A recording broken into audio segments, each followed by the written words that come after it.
ಸ್ಥಳೀಯ ಸಂಸ್ಥೆಗಳ high voltage ಚುನಾವಣೆ ಮುಕ್ತಾಯವಾಗಿದೆ. ಮೂರೂ ಪಕ್ಷಗಳ ಜಿದ್ದಾಜಿದ್ದಿ ಅಖಾಡವಾಗಿದ್ದ ಚುನಾವಣೆ ಕೆಲವೊಂದು ಅಹಿತಕರ ಘಟನೆ ಬಿಟ್ಟರೆ ಯಾವುದೇ ವಿಘ್ನಗಳಿಲ್ಲದೆ ಕಂಪ್ಲೀಟ್ ಆಗಿದೆ. ಲೋಕಲ್ ದಂಗಲ್ನ ಹೈಲೈಟ್ಸ್ ಇಲ್ಲಿದೆ ನೋಡಿ.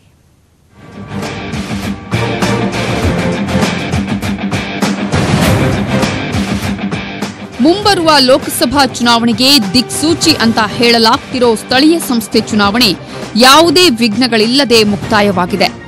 ಕಾಂಗ್ರೆಸ್, ಜೆಡಿಎಸ್ ಹಾಗೂ ಬಿಜೆಪಿಗೆ ಪ್ರತಿಷ್ಠೆಯಾಗಿದ್ದ ಚುನಾವಣೆಗೆ ಉತ್ತಮ ಪ್ರತಿಕ್ರಿಯೆ ಸಿಕ್ಕಿದೆ. 3 ಪಾಲಿಕೆ, 102 ನಗರ ಸ್ಥಳೀಯ ಸಂಸ್ಥೆಗಳಿಗೆ ಯಾವುದೇ ಅಡೆತಡೆಗಳಿಲ್ಲದೆ ಚುನಾವಣೆ ನಡೆದಿದೆ. ಮತದಾನ ವೇಳೆ ಹಲವೆಡೆ ಗಲಾಟೆ, ಪರಿಸ್ಥಿತಿ ತಿಳಿಗೊಳಿಸಿದ ಪೊಲೀಸರು.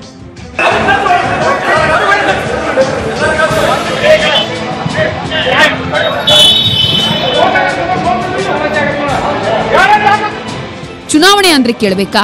ಅಲ್ಲಲ್ಲಿ ಗಲಾಟೆ, ಗದ್ದಲ ಕಾಮನ್. ಮೈಸೂರು ನಗರ ಪಾಲಿಕೆ ಚುನಾವಣೆಯಲ್ಲಿ ಕಾಂಗ್ರೆಸ್, ಜೆಡಿಎಸ್ ಕಾರ್ಯಕರ್ತರು ಕೈ ಮಿಲಾಯಿಸಿಕೊಂಡ್ರು. ಈ ವೇಳೆ ಸ್ಥಳಕ್ಕೆ ಬಂದ ಪೊಲೀಸರು ಗುಂಪು ಚದುರಿಸಿದ್ರು. ಇದೇ ವೇಳೆ ಗೋಕುಲಂ ಕಾಂಟೂರ್ ರಸ್ತೆಯಲ್ಲಿ ಜೆಡಿಎಸ್ ಕಾರ್ಯಕರ್ತರು ಬಹಿರಂಗವಾಗಿ ಹಣ ಹಂಚಿಕೆ ಮಾಡಿದ್ರು. ಈ ವೇಳೆ ಪೊಲೀಸರು 3,14,000 ಹಣ ಹಾಗೂ ಬೆಳ್ಳಿ ದೀಪಗಳನ್ನು ವಶಪಡಿಸಿಕೊಂಡ್ರು.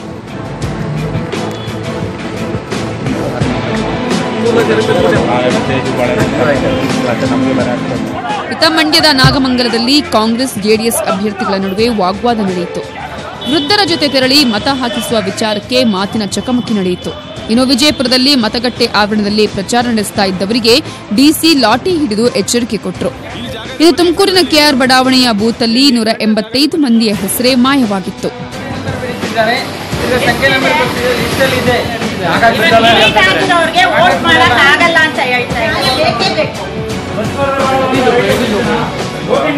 ಬೆಳಗಾವಿಯಲ್ಲಿ ಹಾಲಿ ಶಾಸಕ ಮಹದೇವಪ್ಪ ಹಾಗೂ ಮಾಜಿ ಶಾಸಕ ಅಶೋಕ್ ಪಟ್ಟಣ್ ನಡುವೆ ಜಟಾಪಟಿ ನಡೆಯಿತು.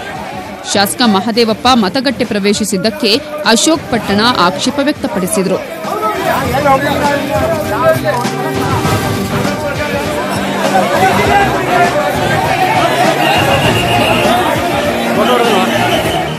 ಇನ್ನು ಬೀದರ್ನ ಹಳ್ಳಿಕೇಡ್ನಲ್ಲಿ ಹಣ ಹಂಚುತ್ತಾ ಇದ್ದ ಕಾಂಗ್ರೆಸ್ ಅಭ್ಯರ್ಥಿಯನ್ನ ಪೊಲೀಸರು ವಶಕ್ಕೆ ಪಡೆದರು. ಅಲ್ಲದೆ ಹಳ್ಳಿಕೇಡ್ನ 14, 16ನೇ ವಾರ್ಡ್ಗಳಲ್ಲಿ ಪುಂಡರಿಗೆ ಪೊಲೀಸರು ಲಾಠಿ ರುಚಿ ತೋರಿಸಿದರು. ಇನ್ನು ಯಾದಗಿರಿಯಲ್ಲೂ ಜೆಡಿಎಸ್ ಕಾರ್ಯಕರ್ತ ಮತದಾನ ಮಾಡಲು ಹೋಗಿದ್ದಾಗ ವಿಳಂಬವಾಗಿದ್ದಕ್ಕೆ ಕಾರ್ಯಕರ್ತರು ಆಕ್ರೋಶ ವ್ಯಕ್ತಪಡಿಸಿದರು. ಇತ್ತ ರಾಯಚೂರಿನಲ್ಲಿ ಹಣ ಹಂಚಲು ಹೋಗಿ ಶಾಸಕ ರಾಜ ವೆಂಕಟಪ್ಪ ನಾಯಕ ಛೀಮಾರಿ ಹಾಕಿಸಿಕೊಂಡರು. ಕೊಪ್ಪಳ ನಗರಸಭೆ ಚುನಾವಣೆ ಮತದಾನದಲ್ಲೂ ಜೆಡಿಎಸ್ ಕಾರ್ಯಕರ್ತರ ನಡುವೆ ಮಾತಿನ ಚಕಮಕಿ ನಡೆಯಿತು. ಹಾಸನ ಜಿಲ್ಲೆ ಚನ್ನರಾಯಪಟ್ಟಣದಲ್ಲಿ ಶಾಸಕ ಬಾಲಕೃಷ್ಣ ಪತ್ನಿ ಮತಗಟ್ಟೆಗೆ ಅತಿಕ್ರಮವಾಗಿ ನುಗ್ಗಿ ಎಲ್ಲರ ಕೆಂಗಣ್ಣಿಗೆ ಗುರಿಯಾದರು.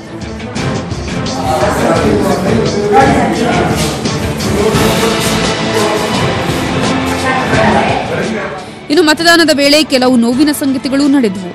ಬೀದರಲ್ಲಿ ಅಣ್ಣನಿಗೆ ಓಟು ಹಾಕೋದಿಕ್ಕೆ ತೆರಳುತ್ತಾ ಇದ್ದ ತಮ್ಮ ಅಪಘಾತದಲ್ಲಿ ಸಾವಿಗೀಡಾದರು. ರಾಯಚೂರಿನ ಮಾನ್ವಿ ಮತಕೇಂದ್ರದಲ್ಲಿ ಓಟು ಹಾಕಿ ಬಂದ ವೃದ್ಧೆ ಕುಸಿದು ಬಿದ್ದು ಮೃತಪಟ್ಟರು. ಇನ್ನು ಉಮಾಶ್ರೀ ಮತದಾನಕ್ಕೆ ಆಗಮಿಸಿದ ವೇಳೆ ಚುನಾವಣಾ ಸಿಬ್ಬಂದಿ ಎದ್ದು ನಿಂತು ಮರ್ಯಾದೆ ಕೊಟ್ಟರು.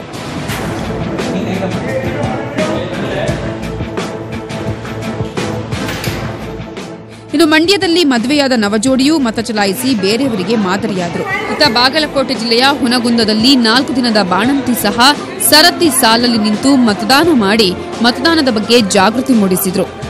ಇನ್ನು ಶಿರಸಿಯಲ್ಲಿ ವಿಕಲಚೇತನ ವ್ಯಕ್ತಿಯೊಬ್ಬ ಸ್ಟ್ರೆಚರ್ ಅಲ್ಲಿ ಬಂದು ಮತದಾನ ಮಾಡಿದ್ರು. ಹಾಗೆಯೇ ಮೈಸೂರಲ್ಲಿ ಮತದಾನ ಮಾಡಲು ಆಗಮಿಸಿದ್ದ ವೇಳೆ ಕಾಂಗ್ರೆಸ್ ಅಭ್ಯರ್ಥಿಯೊಬ್ಬರು ರಾಜವಂಶಸ್ಥೆ ಪ್ರಮೋದಾದೇವಿ ಕಾಲಿಗೆ ಬಿದ್ದು ಆಶೀರ್ವಾದ ಪಡೆದ್ರು. ಇಂಥವರೆಲ್ಲ ವೋಟ್ ಮಾಡಿದ್ರು, ಮನೆ ಹತ್ರ ಮತಗಟ್ಟೆ ಇದ್ರೂ ಮತದಾನಕ್ಕೆ ಬಾರದೆ ಮಾಜಿ ಸಂಸದೆ ರಮ್ಯಾ ವಿರುದ್ಧ ಮತದಾರರು ಆಕ್ರೋಶ ವ್ಯಕ್ತಪಡಿಸಿದರು. ಒಟ್ನಲ್ಲಿ ಅಭ್ಯರ್ಥಿಗಳ ಭವಿಷ್ಯ ಮತಪೆಟ್ಟಿಗೆಗಳಲ್ಲಿ ಭದ್ರವಾಗಿದೆ. ಸೆಪ್ಟೆಂಬರ್ 3ರಂದು 9,121 ಅಭ್ಯರ್ಥಿಗಳ ಭವಿಷ್ಯ ನಿರ್ಧಾರವಾಗಲಿದೆ. Report news 18 Kannada.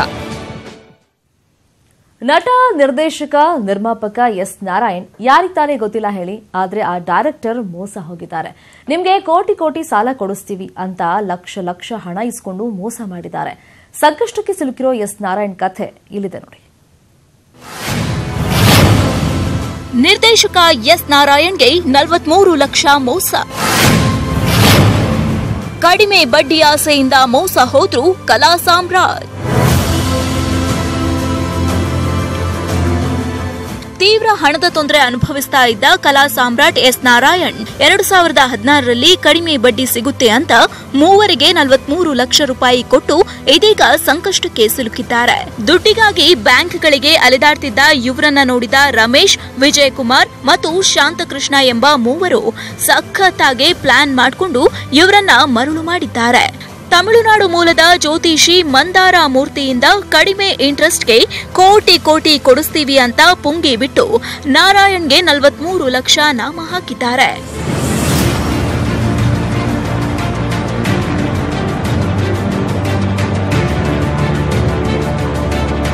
ಒಬ್ಬ ವ್ಯಕ್ತಿ ಇಲ್ಲಿಂದ ಕರ್ಕೊಂಡೋಗಿದ್ದ, ಆತನು ತಮಿಳ್ನೋ ನನಗೆ ಗೊತ್ತಾಗ್ಲಿಲ್ಲ, ಕನ್ನಡದವನು ಅಂತೇಳಿ ಅವನ ಜೊತೆ ಒಂದಷ್ಟು ದಿನ ಓಡಾಟ ಎಲ್ಲ ಆಯಿತು. ಒಂದು ಬ್ಯಾಂಕಲ್ಲಿ ಸಿಕ್ಕಿರು ಅವರು. ನಾವು ಬ್ಯಾಂಕ್ ಓಡಾಡ್ತಿದ್ದಾಗ ಬ್ಯಾಂಕಲ್ಲಿ ಸಿಕ್ಕಿರು. ಸರ್ ಏನು ಸರ್ ಇಷ್ಟು ಸಲ ಬಂದು ಹೋಗ್ತಾ ಇದ್ದೀರಾ, ಇಲ್ಲೆಲ್ಲ ಆಗೋದಿಲ್ಲ, ನೀವು ಬನ್ನಿ ನಾನು ಕೊಡಿಸ್ತೀನಿ ಅಂತ ಹೇಳಿ ಕರ್ಕೊಂಡೋಗಿ. ಇನ್ನು ಆರೋಪಿಗಳಿಂದ 50 ಕೋಟಿ ಡಿಡಿ ಪಡೆದ ನಾರಾಯಣ್ ಅದಕ್ಕಾಗಿ 43 ಲಕ್ಷ ಕಮಿಷನ್ ಅಂತ ಹಣ ಕೊಟ್ಟಿದ್ರು.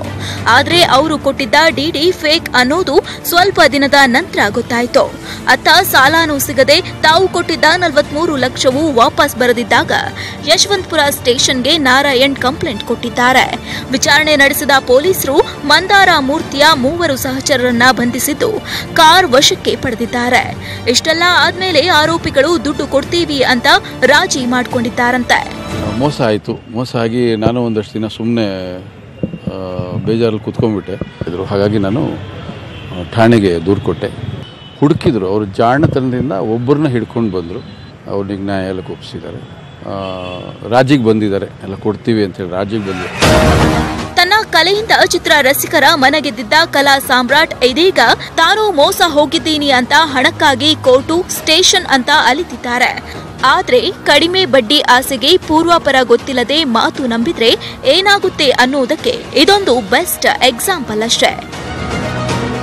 ಕ್ಯಾಮರಾ ಪರ್ಸನ್ ವೀರಣ್ಣ ಜೊತೆ Gangadhar ವಾಗಟ, crime bureau, news 18 Kannada. ಚಪಲ ಚನಿಗರಾಯ ಗಂಡನ ಎಡವಟ್ಟಿಗೆ ಇಬ್ರು ಹೆಂಡ್ತಿರು ಹೊಡೆದಾಡ್ಕೊಂಡಿದ್ದಾರೆ. ಅವನ್ ನನ್ ಗಂಡ ಅಂತ ಹೇಳಿ ಬಡದಾಡ್ಕೊಳ್ತಿದ್ರು. ಮುದ್ದಿನ ಗಂಡ ಮಾತ್ರ ಎಸ್ಕೇಪ್ ಆಗಿದ್ದಾನೆ. ಏನಿದು ಜಡೆ ಜಗಳ ಅಂತ ಕೇಳ್ತಾ ಇದ್ದೀರಾ? ಹಾಗಾದ್ರೆ ಇಲ್ಲಿ ನೋಡಿ.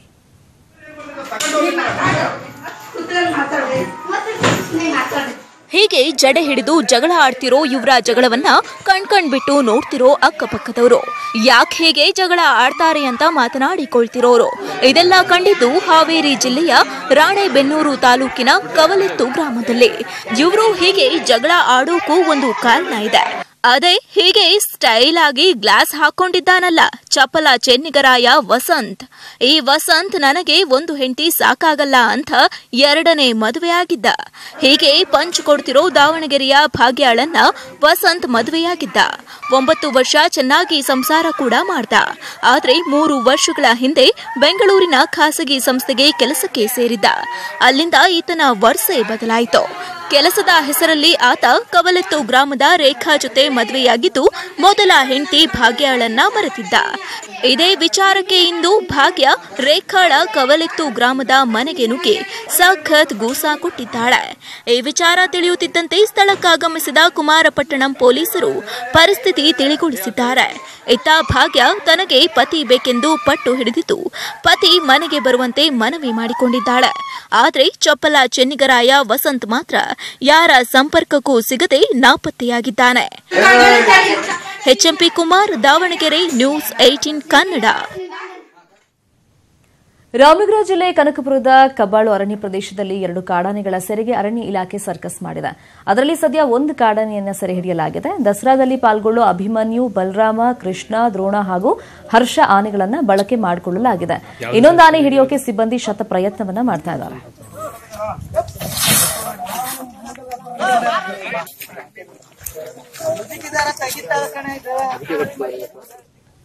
3 ದಿನಗಳ ಆರ್ಎಸ್ಎಸ್ ಸಮನ್ವಯ ಸಭೆಗೆ ಮಂತ್ರಾಲಯದಲ್ಲಿ ಚಾಲನೆ ಸಿಕ್ಕಿದೆ. ಈ ಸಮನ್ವಯ ಸಭೆಯನ್ನ ಮಂತ್ರಾಲಯ ಪೀಠಾಧಿಪತಿಗಳಾದ ಶ್ರೀ ಸುಬುಧೇಂದ್ರ ತೀರ್ಥ ಶ್ರೀಗಳು ಉದ್ಘಾಟನೆ ಮಾಡಿದ್ರು. ಇನ್ನು ಈ ಸಭೆಯಲ್ಲಿ ಬಿಜೆಪಿ ರಾಷ್ಟ್ರೀಯ ಅಧ್ಯಕ್ಷ ಅಮಿತ್ ಶಾ ಪಾಲ್ಗೊಂಡಿದ್ದಾರೆ. ಕಾರ್ಯಕ್ರಮದಲ್ಲಿ ಮಾತನಾಡಿದ ಶ್ರೀಗಳು ಗೋವು ಹತ್ಯೆ ನಿಷೇಧಿಸಬೇಕು, ಸನಾತನ ಹಿಂದೂ ಧರ್ಮ ರಕ್ಷಣೆಗೆ ಒತ್ತು ನೀಡಬೇಕು ಅಂತ ಹೇಳಿದರು. ಈ ಬೈಠಕ್ನಲ್ಲಿ ಸಾಮಾಜಿಕ, ಧಾರ್ಮಿಕ, ಆರ್ಥಿಕ ಹಾಗೂ ಕೃಷಿಯಲ್ಲಿ ತೊಡಗಿಕೊಂಡಿರೋ ವಿವಿಧ ಘಟಕಗಳ 200ಕ್ಕೂ ಹೆಚ್ಚು ಜನರು ಪಾಲ್ಗೊಂಡಿದ್ದರು. ಭೀಮಾ ತೀರದ ಗಂಗಾಧರ ಚಡಚಣ ನಿಗೂಢ ನಾಪತ್ತೆ ಪ್ರಕರಣದಲ್ಲಿ ಸಿಐಡಿ ತಂಡ ತನಿಖೆಯನ್ನು ಚುರುಕುಗೊಳಿಸಿದೆ. ಪ್ರಕರಣದಲ್ಲಿ ಭಾಗಿಯಾದ ಆರೋಪದ ಮೇಲೆ ಇನ್ಸ್ಪೆಕ್ಟರ್, ಪಿಎಸ್ಐ ಸೇರಿ 14 ಮಂದಿ ವಿರುದ್ಧ ಆರೋಪ ಪಟ್ಟಿ ಸಲ್ಲಿಸಲು ಸಿದ್ದತೆಯನ್ನು ನಡೆಸಿದೆ. ಅಲ್ಲದೆ ಧರ್ಮರಾಜ್ ಎನ್ಕೌಂಟರ್ ಪ್ರಕರಣವನ್ನು ಕೊಲೆ ಪ್ರಕರಣ ಅಂತ ಸಿಐಡಿ ದಾಖಲು ಮಾಡಿಕೊಂಡಿದೆ. ಕೊಲೆ ಆರೋಪಿಗಳ ವಿಚಾರಣೆ ನಡೆಸ್ತಾ ಇದ್ದು, ಈ ಪ್ರಕರಣದಲ್ಲೂ ಶೀಘ್ರದಲ್ಲೇ ಚಾರ್ಜ್ ಶೀಟ್ ಸಲ್ಲಿಕೆ ಮಾಡುವಂತ ಸಾಧ್ಯತೆ ಇದೆ. ಮಂಡ್ಯ ಜಿಲ್ಲೆ ಕೆಆರ್ಪೇಟೆ ತಹಶೀಲ್ದಾರ್ ಅಪಹರಣ ಪ್ರಕರಣದ ಬೆನ್ನಲ್ಲೇ ಈಗ ಅಂಗನವಾಡಿ ಕೇಂದ್ರದ ಸಹಾಯಕಿಯೊಬ್ಬರನ್ನ ಕಿಡ್ನಾಪ್ ಮಾಡಲಾಗಿದೆ. ಹೊಸಹೊಳಲು ಅಂಗನವಾಡಿಯಲ್ಲಿ ಕೆಲಸ ಮುಗಿಸಿಕೊಂಡು ವಾಪಸ್ ಬರ್ತಾ ಇದ್ದ ಗಾಯತ್ರಮ್ಮ ಅನ್ನೋರಲ್ಲ, ಕಾರಲ್ಲಿ ಬಂದಂತ ಇಬ್ಬರು ಕಿಡ್ನಾಪ್ ಮಾಡಿಕೊಂಡು ಹೋಗಿದ್ದಾರೆ. ಗಾಯತ್ರಮ್ಮ ಕಿಡ್ನಾಪ್ ಬಗ್ಗೆ ಮಾಜಿ ಪುರಸಭಾ ಸದಸ್ಯರಾದ ಗಾಯತ್ರಮ್ಮನ ಗಂಡ ರಾಜಣ್ಣ ಕಂಪ್ಲೇಂಟ್ ಅನ್ನು ಈಗ ಕೊಟ್ಟಿದ್ದಾರೆ. ತುಂಗಭದ್ರಾ ನದಿ ಬೋರ್ಗರೆದು ಹರಿತಾ ಇದೆ. ನದಿ ನೀರಿನ ಪ್ರವಾಹದಿಂದ ಹಂಪಿಯ ಪುರಂದರದಾಸರ ಮಂಟಪ ಸೇರಿ ಸಾಲು ಮಂಟಪಗಳು ಮುಳುಗಿ ಹೋಗಿದೆ. ಇನ್ನು ಹಂಪಿಯ ಕೋದಂಡರಾಮ ದೇವಸ್ಥಾನದ ರಸ್ತೆಯಲ್ಲಿರುವಂತಹ ಒನಕೆ ಕಿಂಡಿ ಮಾರ್ಗದವರೆಗೂ ನದಿ ನೀರು ಹರಿತಾ ಇದೆ. ಆನೆಗುಂದಿ ಹಾಗೂ ವಿರೂಪಾಪುರ ಗಡ್ಡೆವರೆಗೂ ಪ್ರವಾಹ ಹೆಚ್ಚಾದ ಕಾರಣ ಬೋಟ್ ಸಂಚಾರವನ್ನು ಸ್ಥಗಿತಗೊಳಿಸಲಾಗಿದೆ. ಪಶ್ಚಿಮ ಘಟ್ಟದಲ್ಲಿ ಸುರಿದಂತ ರಣಮಳೆ ಸೃಷ್ಟಿಸಿರುವಂತ ಅನಾಹುತ ಒಂದೆರಡಲ್ಲ. ಮಹಾಮಳೆಗೆ ಮನೆಗಳು ಕುಸಿದು ಜನರು ನಿರಾಶ್ರಿತರಾಗಿದ್ರೆ, ಇನ್ನೊಂದು ಕಡೆ ಹೆದ್ದಾರಿಗಳೇ ಕೊಚ್ಚಿಕೊಂಡು ಹೋಗಿವೆ. ಇತ್ತ ಕಳೆದ ತಿಂಗಳಷ್ಟೇ ರಿಪೇರಿಯಾಗಿ ಸಂಚಾರಕ್ಕೆ ಮುಕ್ತವಾಗಿದ್ದ ಶಿರಾಡಿ ಘಾಟ್ ರಸ್ತೆಯೂ ಸಂಪೂರ್ಣವಾಗಿ ಹಾಳಾಗಿದ್ದು ಸಂಚಾರ ಬಂದ್ ಆಗಿದೆ. ಆದರೆ ಜನ ಮಾತ್ರ ಬೇಗ ವಾಹನ ಸಂಚಾರಕ್ಕೆ ಅವಕಾಶ ಮಾಡಿಕೊಡಬೇಕು ಅಂತ ಒತ್ತಾಯವನ್ನ ಮಾಡ್ತಿದ್ದಾರೆ. ಆ ಸ್ಟೋರಿಯನ್ನ ನೋಡ್ಕೊಂಬನ್ನಿ.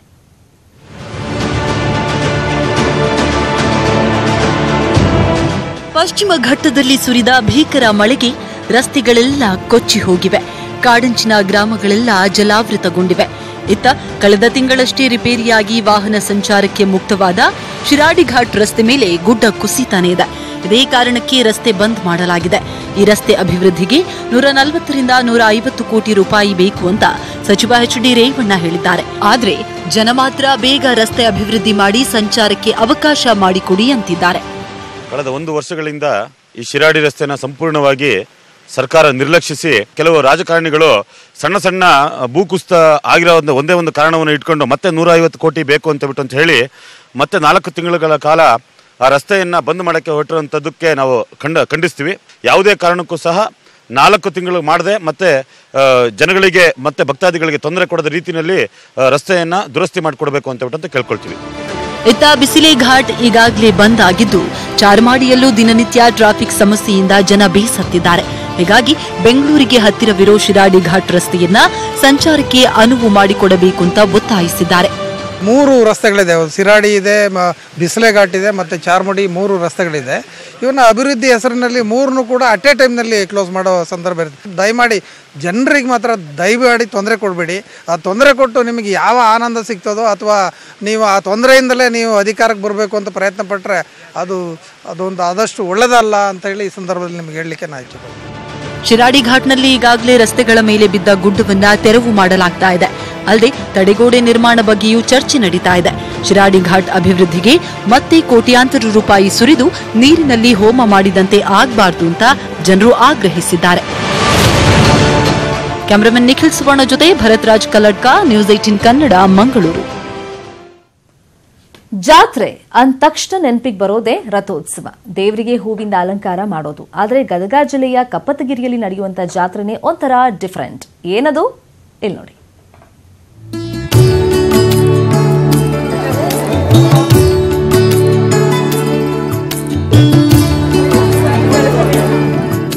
ಹಸಿರಿನಿಂದ ಕಂಗೊಳಿಸುತ್ತಿರುವ ಕಪ್ಪತಗಿರಿ ಬೆಟ್ಟದ ಮೇಲಿರುವ ಬಸವಣ್ಣ ದೇವರು, 10 ಹರಕೆ ಹೊತ್ತು ಬೆಟ್ಟಕ್ಕೆ ಬರ್ತಾ ಇರುವ ಜನಸಾಗರ. ಈ ದೃಶ್ಯವೆಲ್ಲ ಕಂಡುಬಂದಿದ್ದು ಗದಗ ಜಿಲ್ಲೆಯ ಡೋಣಿ ಬಳಿಯ ಗಾಳಿಗುಂಡಿ ಬಸವೇಶ್ವರ ಸನ್ನಿಧಾನದಲ್ಲಿ.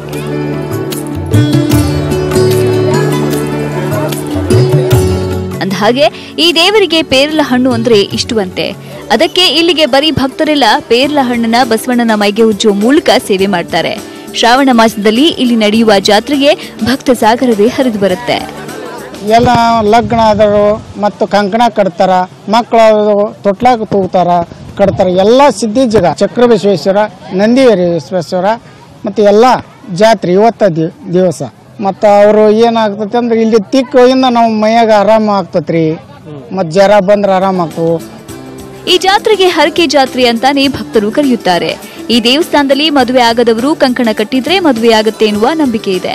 ಮನೆ ಕಟ್ಟಬೇಕು ಅಂದ್ಕೊಂಡವರು ಈ ಬೆಟ್ಟದಲ್ಲಿ ಕಲ್ಲಿನಲ್ಲಿ ಮನೆ ನಿರ್ಮಿಸಿದ್ರೆ ಮನೆ ಕಟ್ಟುವ ಕನಸು ನನಸಾಗುತ್ತಂತೆ. ಒಂದ್ ವೇಳೆ ಮಕ್ಕಳಾಗದೇ ಇರೋರು ಒಂದು ಹರಕೆಯನ್ನ ಕಟ್ಕೊಂಡ್ರೆ, ಮನೆ ಆಗದವ್ರು ಮನೆಯನ್ನ ಕಟ್ಕೊಂಡ್ರೆ ಅವ್ರ ಆಸೆಯನ್ನು ಈಡೇರಿಸ್ತೈತಿ. ಅದೇ ರೀತಿಯಾಗಿ ಇಲ್ಲಿ ಅನೇಕ ನಾಟಿ ಔಷಧಿಗಳು ಹಾಗೂ ಬೇರೆ ಬೇರೆ ಕಡೆ ಎಲ್ಲ ಎಷ್ಟೋ ಅರಣ್ಯಗಳು ನಾಶವಾಗುತ್ತೆ, ಅದು ಇನ್ನೂ ಅಲ್ಲಿ ಇಳ್ಕೊಂಡಿದೆ ಅಂತಂದ್ರೆ ಅದು ನಮ್ಮ ಕರ್ನಾಟಕದ ಹೆಮ್ಮೆ ಅಂತ ಹೇಳ್ಬೋದು. ನಮ್ಮ ಆಸೆಗಳು ಎಷ್ಟೋ ಕನಸುಗಳು ಈಡೇರಿಸ್ತಾವ್ರಿ. ಅದೇ ರೀತಿಯಾಗಿ ಒಂದು ಒಳ್ಳೆ ಸೌಂದರ್ಯವನ್ನು ನೋಡಬಹುದು. ಈ ಜಾತ್ರೆಗೆ ರಾಜ್ಯದ ಹಲವು ಜಿಲ್ಲೆಗಳ ಭಕ್ತರು ಆಗಮಿಸುತ್ತಾರೆ. ಶ್ರಾವಣದಲ್ಲಿ ನಡೆಯುವ ಈ ಜಾತ್ರೆಯಲ್ಲಿ ದೇವರ ದರ್ಶನ ಪಡೆದು ಪುನೀತರಾಗ್ತಾರೆ. ಸಂತೋಷ ಕೆಣ್ಣೂರ, ನ್ಯೂಸ್ 18 ಕನ್ನಡ, ಗದಗ.